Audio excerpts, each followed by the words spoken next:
Greetings, you sexy bastards. On this fine noon, I am introducing a new YouTube series I made about a year ago that I never uploaded to the internet, and I am now actually going to start uploading, throwing it on there, get some good thumbnails on there, maybe do some real editing. I might even add some worksheets that you can do based on the information in the series. And this series is about pride and arrogance. And essentially, what we're looking at is the Bible says pride is the deadliest sin.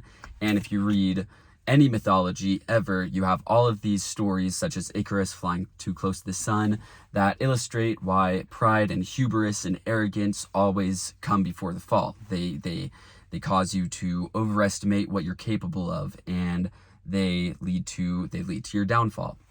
This is a very classic idea throughout literature, and I wanted to actually take a look at this from a psychological, historical, and philosophical standpoint and break down, okay, what is pride? How can we identify when it's wreaking havoc in our life, when it's totally screwing us over, and how can we start to develop humility without falling into insecurity? How can we have confidence and be ambitious and accomplish things but not grow grandiose or get attached to the outcomes of our results or get attached to the positive images other people have of us, or do things because we desire others to have a positive image of us? That's all vanity. So it's a really interesting course. I made it, like I said, about a year ago, and I've been going back through it. And since then, honestly, back when I was making it, I don't think I totally understood the things that I was saying. I was kind of just doing research, studying psychology, reading historical stories, and they all kind of led me to a certain set of ideas. And then over this last year, I think a lot of those ideas have kind of worked their way into my life in more practical ways. For example, I recently built an app, and ideas regarding grandiosity and humility in your approach to goals came through big time, multiple times, when the scope of my app started to grow and grow and grow. And this is a problem I've had while pursuing many goals in the past, all of which never actually came to fruition. But this time I was able to actually recognize, okay, I'm growing grandiose here. I'm going to scale back in this area and then still be able to tap into that ambitious energy without it getting out of hand. I really like Avatar: The Last Airbender as a whole, but one thing I really liked in it was the idea of firebending and how it's this great source of life and this great source of energy, but when it's not contained properly, it gets out of control and it can hurt the people that you care about, or it can hurt yourself.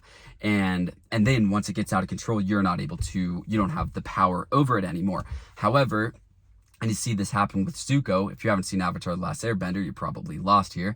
But one of the characters, his kind of like driving ambition for his goals and his life goes away because his circumstances change and what he's doing with his life changes. And when that happens, his fire bending, his ability to shoot fireballs out of his fist, becomes much weaker, and he has to kind of reconnect with that inner spirit. So a lot of this is very analogous to the way that energy of pride works.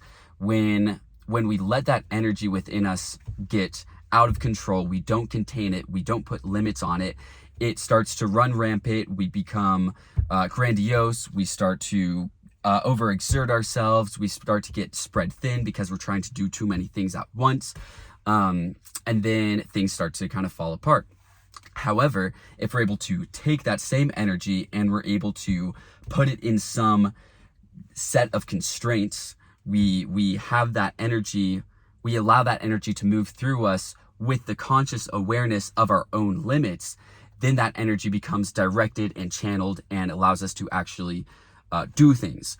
I think a lot of people attempt to attain humility by being afraid of arrogance. And so they feel that feeling of pride, and instead of channeling that into confidence and ambition, they become afraid of it and they put on a facade of humility, but in reality, they start to fall into timidity and shyness, and they don't take on challenges that they could take on because they don't want to overestimate their capabilities. So it's a tough balance to strike, but this course goes really deep into a lot of those ideas. We go into cognitive behavioral therapy. We look at multiple historical examples of pride in action. That way you can start to like recognize the way that vanity distorts your perspectives, the way that grandiosity pushes you to overestimate what you're capable of. We look at self-righteousness and how the role that pride plays in attempting to be virtuous and attempting to be a good person, and how your belief that you're a good person or your desire to do good can actually cause you to do bad. It's got a lot of really interesting ideas. So we look at multiple historical examples in regards to each of those different forms of pride, and then we'll look more psychologically at how to practically develop ambition without arrogance and grandiosity, how to have confidence without being arrogant, how to channel that energy into something useful and not let it get out of hand, not have it control you, but you be able to control it. So really exciting stuff. If you're interested in that, super useful, give it a look. I'm going to gradually release these at some rate, probably very inconsistently, but I'll try to make it consistent, and you can kind of go through and do some learning. I'm probably going to speed up a lot of the videos, so I'll be talking with a really high-pitched voice and super fast. If you hate that, let me know in the comments. If you like it, let me know in the comments. But yeah, I think that's all. I think that's a solid introduction. I don't think I'm missing anything. So enjoy. Get back to me. Check out if there are worksheets, check the descriptions, and if there are worksheets, do those freaking worksheets. Actually apply these ideas to your life, and I'll see you I'll see you there. Well, actually, I won't see you there because I'm on the internet, but you'll see me there. So have fun.